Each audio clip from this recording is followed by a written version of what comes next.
Hop, hop, hop, hop, hop. Avant toute chose, je tiens à poser les bases, les contours de cette vidéo. Vous ne verrez pas de transfert à la FIFA dans cette vidéo. Donc vous ne verrez ni Goku, ni Krillin, ni Thanos dans cette vidéo. Le but de la vidéo, ça sera de définir le mercato estival de manière la plus réaliste possible du côté du Barça durant cet été. Les transferts les plus réalisables. 7 joueurs, oui, 7 joueurs qui, à mon sens, devraient venir au Barça parce que ce sont 7 joueurs qui pourraient changer le visage du club sans pour autant dépenser des milliards parce que de toute façon, on sait que les règles du fair play financier ne sont pas favorables au Barça en Liga, du moins pour l'instant, donc on verra bien comment ça va se passer par rapport à ça. Bonjour à toutes et à tous, bienvenue pour cette nouvelle vidéo.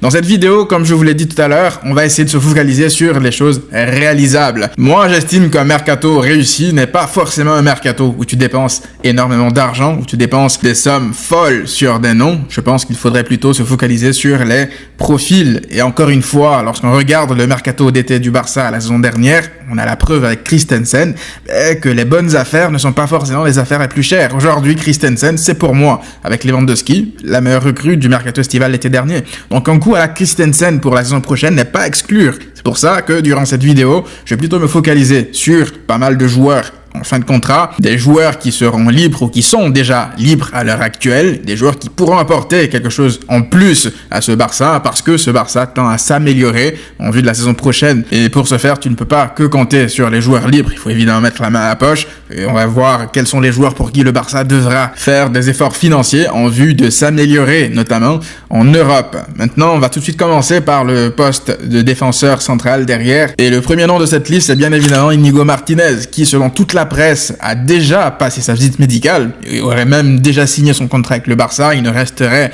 que l'officialisation. Je pense que dès que le championnat sera terminé, ça sera officialisé. Et ça, c'est un transfert extrêmement important parce que c'est un international espagnol expérimenté qui connaît la Liga, qui arrive gratuitement pour t'apporter profondeur et qualité. Parce que plus personne, j'imagine, n'a envie de revivre ceci. Ça, c'est la conséquence d'un effectif mal planifié en termes de profondeur. Après, c'est difficile de prévoir que tous tes défenseurs seraient blessés à cause de la trêve internationale au point de te retrouver avec un joueur sur qui le coach ne comptait même plus parce que Piqué ne faisait plus partie, des plans de Xavi. Donc aujourd'hui, Íñigo Martínez, il arriverait en tant que 4e central parce que, évidemment, dans la hiérarchie, tu as Araujo, Christensen, Jules Koundé et Íñigo Martínez juste derrière. Après, lorsque tu as 4 centraux, parce que Íñigo Martínez, c'est pas non plus une foudre de guerre, c'est pas le meilleur défenseur du monde, mais ça reste un défenseur fiable de Liga. Et c'est ce que le Barça recherche. De toute façon, nous ne leurrons pas. Si tu veux 4-5 défenseurs centraux de qualité mondiale, c'est totalement utopique. Plus tu vas descendre dans la hiérarchie, moins tu auras des défenseurs de classe internationale. Après, Íñigo Martínez, encore une fois, c'est un joueur qui a de bonnes qualités. En tant que 4e central, c'est totalement positif. Maintenant, moi, j'estime que pour réussir une saison, il te faut au moins 5 centraux pour éviter les blessures, pour essayer de couvrir les absences, pour faire tourner dans les plus petits matchs ou les matchs de Copa. J'estime que Alonso, en tant que 5e central, c'est pas déconnant non plus. Aujourd'hui, tu ne peux pas encore une fois avoir 5 centraux de classe mondiale. Du coup, avec l'arrivée d'Íñigo Martínez, moi, je vendrais Eric Garcia parce que j'estime qu'il n'a pas le niveau pour jouer dans des matchs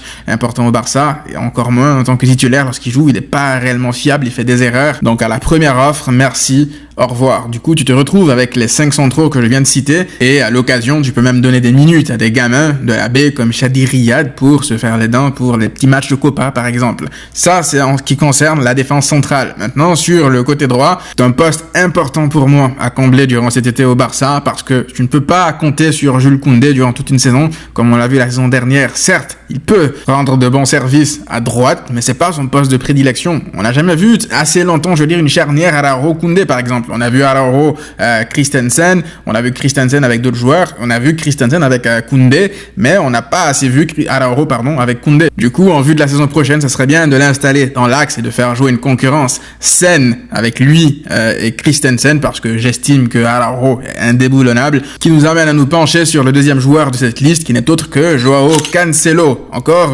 hier, Fabrizio Romano en parlait que le Bayern ne compte pas lever l'option d'achat imposée par City qui est de 70 millions d'euros. C'est compréhensible. Je pense que personne ne va mettre 70 millions d'euros sur Cancelo, 29 ans, avec des qualités incroyable. Mais, selon les rumeurs, avec aussi des problèmes de comportement. Après, moi, de ce que j'entends, c'est que Cancelo, il veut juste avoir des minutes. Il veut tout le temps jouer. Le problème, c'est qu'à City, tu as Walker, qui est incroyable. Donc, Guardiola et lui, apparemment, ils s'entendaient pas avec Cancelo. Et du côté du Bayern, le problème du Bayern, c'est qu'ils ne veulent pas mettre 70 millions d'euros sur lui. Le Bayern, on le sait. Ils vont rarement mettre autant d'argent sur un joueur. Du coup, lorsque tu te penches du côté du Barça, tu regardes les problèmes à droite pour le latéral droit, tu te dis que Cancelo aurait un boulevard. C'est un type qui est fait pour jouer à droite au Barça. C'est un type qui aura du temps de jeu sûr et certain, garanti. C'est un type aussi, surtout, qui peut jouer à gauche. Donc là, on parlait du remplaçant potentiel, probable, de Baldé, parce que Jordi Alba va partir. Aujourd'hui, on pense tous à Rafael Guerreiro, et ça serait logique de se positionner, de se renseigner dessus. S'il touche un tout petit salaire, faut foncer dessus, mais dans une option, je veux dire, alternative, tu as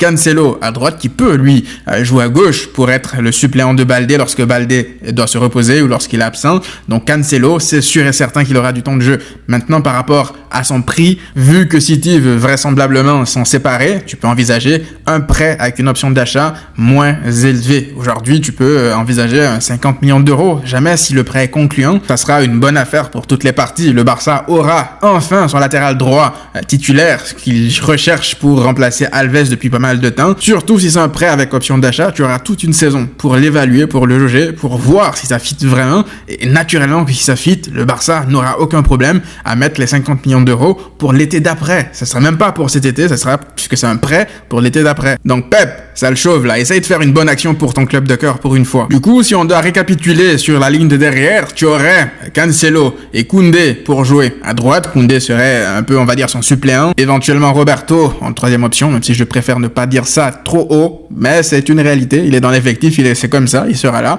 Donc Roberto comme troisième option. Et puis dans l'axe, tu auras les 5 centraux que je viens de citer. Et puis à gauche, tu auras Baldé et Cancelo comme suppléant et Marcos Alonso aussi en troisième option, parce qu'encore une fois, lui aussi, il est là. Je sais pas pour vous, mais moi j'estime que c'est une amélioration par rapport à la saison dernière où tu avais Eric Garcia, Piqué et Roberto en deuxième, troisième lame. Bref, attaquons-nous au milieu désormais, parce que avec le départ de Busquets, ça va être un poste prioritaire durant ce mercato.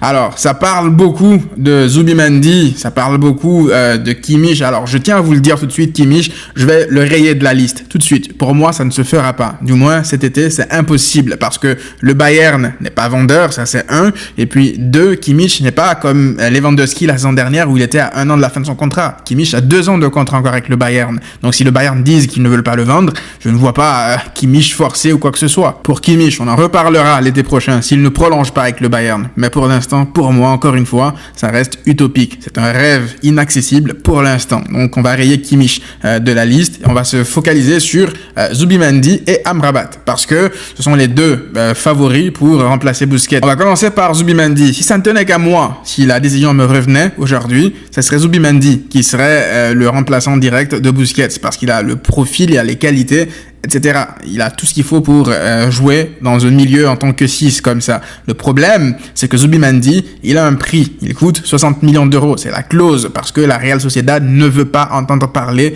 d'un départ. Et si tu veux le faire venir, tu fais juste sauter la clause de 60 millions d'euros.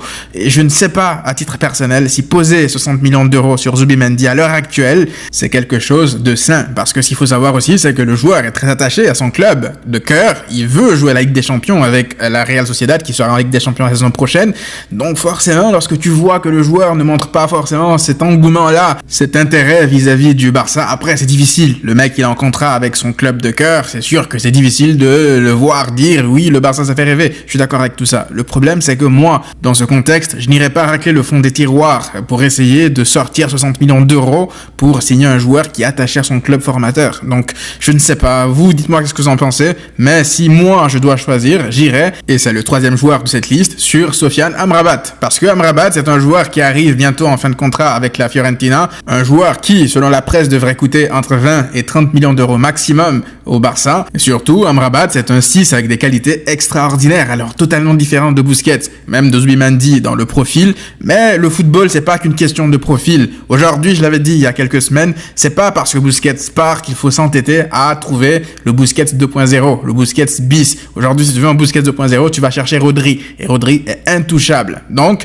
essayez, pourquoi pas, d'avoir un 6 avec des qualités différentes. Et quand on parle de profils différents de Busquets, ça ne veut pas dire que Amrabat n'est pas un joueur technique balle au pied. Pour ceux qui ont vu la Coupe du Monde, vous savez très bien que Amrabat, c'est un joueur extrêmement à l'aise à balle au pied, un joueur capable de jouer dans les petits espaces, de sortir d'un pressing. C'est pas un bourrin qui est là que pour casser les joueurs adverses avec une agressivité extrême. Non, c'est un joueur de ballon incroyable, Amrabat. Maintenant, c'est vrai que sa qualité d'agression, ses 5 poumons, tout ça, ce sont des qualités incroyables pour un 6. Aujourd'hui, encore une fois, faut savoir évoluer avec son temps. De toute façon, le Barça, pensez pas que le Barça a toujours joué avec des profils à la Busquets.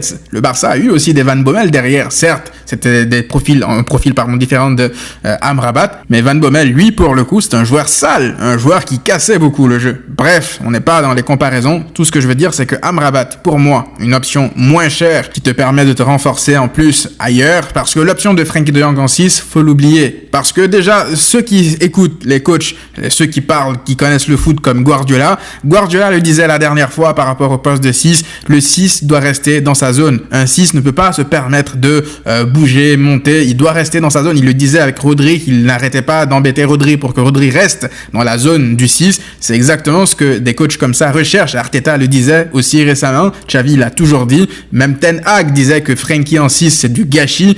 Frenkie lui-même disait que lui, qu'il aime, c'est d'être libre de monter avec le ballon, de se déplacer à sa guise. Exactement ce que Xavi lui a offert cette saison. C'est pourquoi on voit actuellement la meilleure version de Frenkie de Jong. Donc ceux qui disent que Frenkie devrait jouer en 6, ça serait même pas lui rendre service à lui, à Frenkie, parce que ça serait de limiter ses capacités, ses qualités. Parce que Frenkie de Jong en 6, c'est du gâchis. Le joueur ne devra rester qu'à ce poste dans cette zone-là de 6. Ça serait du gaspillage. Un gaspillage énorme des qualités incroyable de ce joueur. Donc laissez-nous Frenkie avoir la liberté qu'il a actuellement, donc ne le cantonnez pas sur le poste de 6. C'est pas qu'il n'a pas la capacité de jouer en 6, il en a la capacité, ce serait vraiment juste du gâchis pour lui. Donc Amrabat à ses côtés pour protéger derrière lorsque Frenkie monte.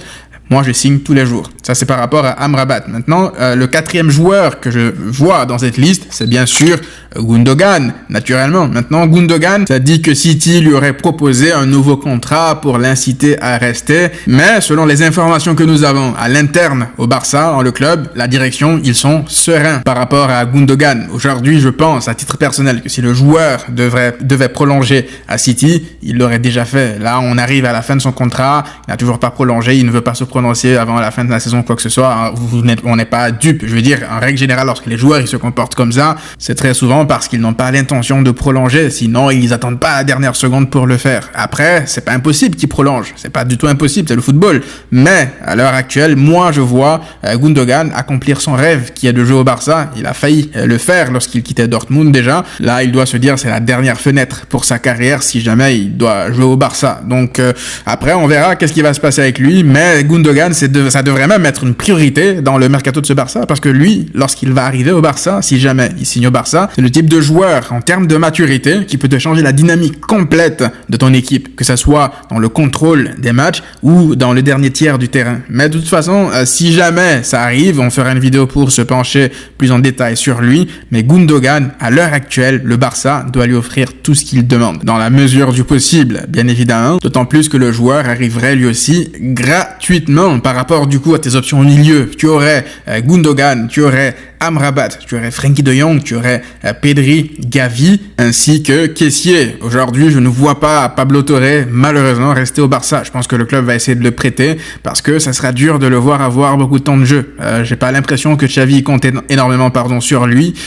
Donc on verra bien qu'est-ce qui va se passer avec lui. Du coup, ça te ferait 6 joueurs au milieu. Pour moi, ça compense le départ de Busquets et ça te permet d'avoir une profondeur crédible pour affronter les échéances les plus importantes. On passe désormais à l'attaque et on va passer tout de suite au 5e joueur de cette liste qui n'est autre que Abdé. À gauche, pour moi, Abdé doit revenir parce que, encore une fois, c'est un joueur qui ne va pas te coûter grand-chose, rien, c'est-à-dire parce qu'il t'appartient. C'est un joueur qui va t'apporter un profil différent. À gauche, tu ne peux pas te permettre d'aller chercher un Leao ou alors un Kvaratskhelia. Non, donc ce que tu peux faire, c'est d'essayer de trouver des solutions en interne, de trouver des solutions moins coûteuses parce que ça parle de Carrasco, mais à titre personnel, si je dois choisir, je préfère aller tenter ma chance avec Abdé une saison à gauche plutôt que de mettre 10, 15, 20 millions sur Carrasco. Parce que, encore une fois, la priorité, c'est de ne pas dépenser énormément d'argent pour essayer de monter une équipe compétitive. Abdé, j'estime que si tu lui donnes des minutes, un peu de confiance, il peut t'apporter des choses. Du coup, tu vendrais Ferran Torres, je laisserais partir Ferran Torres et je garderais Ansu Fati pour une saison supplémentaire. Je lui enlèverais le 10 pour lui donner moins de responsabilités et surtout pour lui enlever de la pression. À gauche, tu aurais Abdé et Ansu Fati qui sont des profils différents. Moi, je préfère avoir ce combo-là parce que le marché des ailiers est très cher et très difficile à trouver, tout simplement. Donc, autant aller avec ce qu'on a sous la main, une saison supplémentaire, en faisant les bons choix. On passe au 6e joueur de cette liste. Ça, c'est pour le poste de numéro 9. Le numéro 9 qui va faire souffler Lewandowski parce qu'on l'a vu durant cette saison que Lewandowski ne pouvait pas se reposer, tout simplement. Il ne pouvait pas se reposer parce qu'à chaque fois qu'il était absent, l'attaque c'était cataclysmique. Personne ne marque quasiment, à part lui. Du coup, il faut le faire souffler parce que lorsqu'il ne souffle pas, il revient encore plus cramé. Il devient brouillon dans ses prises de décision. Le Lewandowski de la deuxième partie de saison après la Coupe du Monde, tout simplement. Il a eu droit à un peu de repos et comme par magie, on retrouve en cette fin de saison le Lewandowski du début de saison avec le Barça, tout simplement. Donc, faut le remplacer et les profils que je vais évoquer sont assez différents. Déjà, il y a 2 joueurs libres, encore une fois, que je vais évoquer. 2 profils intéressants en plus de Vitor Roque, que je vais évoquer lui aussi tout à l'heure. On va commencer d'abord par les 2 joueurs libres que j'ai en tête. C'est d'abord Roberto Firmino ainsi que Marcus Thuram. Pour être tout à fait honnête avec vous, j'ai également pensé à Aubameyang parce que Aubameyang, c'est un mec qui connaît maintenant le Barça. Il a joué quand même une demi-saison avec le Barça. Il a apporté des choses au Barça. Le problème, c'est que Aubameyang aujourd'hui, il va avoir là 34 ans et il a surtout quasiment pas joué avec Chelsea. Chelsea, on va dire, l'a un peu détruit entre guillemets. Du coup, dans quel état de forme il viendrait au Barça pour être en plus le remplaçant pour jouer des miettes? Dans quel état de forme il serait? Donc moi, je ne prendrais pas ce risque-là, même si j'aurais aimé voir Aubameyang parce qu'il a une bonne énergie, il apporterait au vestiaire. Le problème, encore une fois, c'est juste sportif. Du coup, je préfère me pencher sur des options comme Roberto Firmino qui arrive lui aussi en fin de contrat, ainsi que Marcus Thuram qui lui aussi arrive en fin de contrat et dont le père a joué à Barcelone. Donc ce sont des profils différents. Firmino, 31 ans, qui a un profil plus à la Benzema, on va dire, ce type d'attaquant qui sait jouer avec ses partenaires, qui sait construire le jeu, faire marquer les autres, un point d'appui un peu plus reculé, une sorte de faux neuf, alors que Marcus Thuram c'est plus une sorte de pivot, un joueur assez grand, assez intelligent aussi, qui sait jouer à gauche aussi, tout comme à droite, 25 ans, international français, qui a des qualités devant le but. Honnêtement, moi, les 2 options, ça pourrait m'aller. Après, encore une fois, ça, ce sont pour les options gratuites, les joueurs en fin de contrat. En revanche, l'option qui revient le plus dans les médias, c'est celle de Vitor Roque. Lui, pour le coup, c'est un jeune attaquant, 18 ans déjà, international brésilien. Il a un flair pour le but, c'est indéniable. Le problème, c'est par rapport à son prix, parce qu'aujourd'hui, ça parle de 45 à 50 millions d'euros pour le Barça, si jamais ils doivent s'acquitter ses services.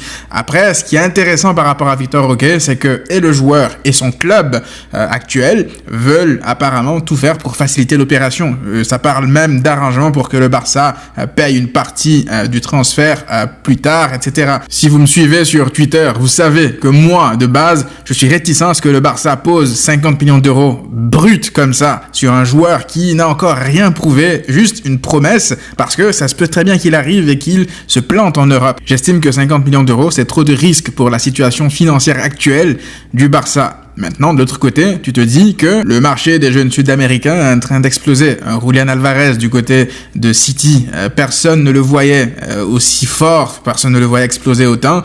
Tu regardes les Vinicius, les Rodrigo, donc tu risques de te mordre les doigts si jamais tu passes à côté d'une opportunité comme ça et qu'un club comme City te signe Vitor Roque, qu'il explose là-bas. On sait jamais. Donc moi, je me dis que c'est un risque. Certes, c'est un risque à prendre, mais la volonté du club, du joueur, de ne pas rendre l'opération très compliquée financièrement au Barça, ça pourrait être un incitatif pour le signer, faire l'effort pour le signer. À titre personnel, de ce que j'ai vu, c'est un joueur extrêmement rapide, qui a le flair, le sens du but. C'est pas un joueur qui met 50 000 buts comme le faisait Haaland dans sa jeunesse, mais c'est un profil qui me rappelle beaucoup Luis Suarez, voire même Agüero par moment. C'est un joueur quand même assez tonique, ça se voit qu'il est puissant, il est technique, il est rapide, et c'est surtout le flair, le sens du but. Vous savez ça, si tu l'as dès le jeune âge ou tu l'as pas, le sens du but, le flair du but pour un neuf, ça c'est inné. Et lui, aux côtés de Lewandowski, Lewandowski pour apprendre, je pense qu'il n'y a pas de meilleure école pour lui, pour se développer à un si jeune âge. Si je dois procéder par élimination, le choix se ferait entre Vitor Roque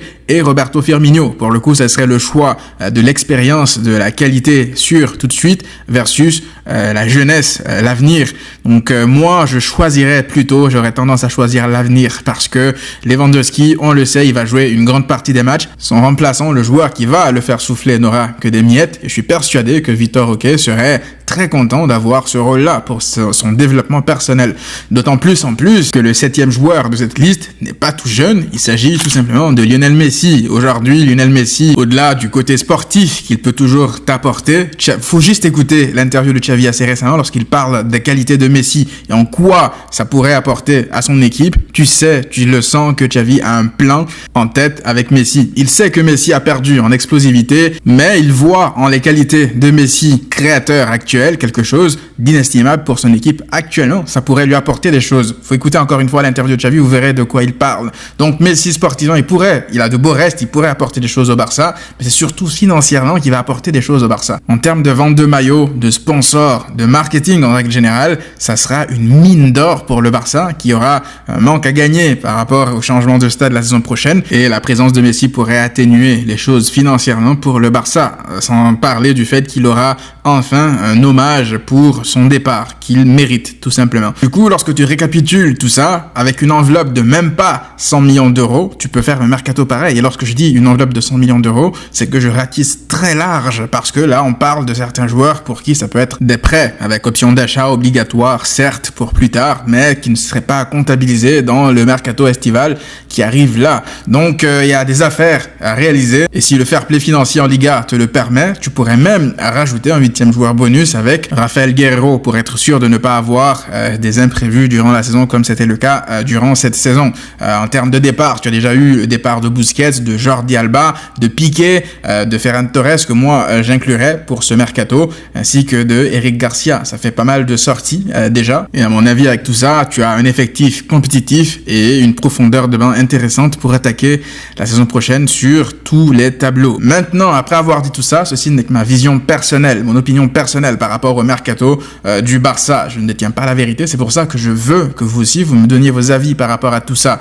Tous les avis comptent, on peut avoir des visions différentes par rapport au mercato, des cibles différentes. Si vous pensez que le Barça peut s'améliorer autrement, donnez-moi vos avis dans les commentaires. Si vous n'êtes pas d'accord avec moi, dites-le moi aussi dans les commentaires. Si vous êtes d'accord avec moi, dites-le moi, ou qu'est-ce que vous pensez qu'on pourrait améliorer davantage. J'ai vraiment hâte de lire vos commentaires parce que ce type de vidéo, c'est pour lire aussi vos avis que je l'ai fait. Donc donnez-moi vos avis dans le respect et la bonne humeur comme d'habitude. Et nous, on se retrouve très rapidement pour une nouvelle vidéo. D'ici là, prenez tous soin de vous et à très vite.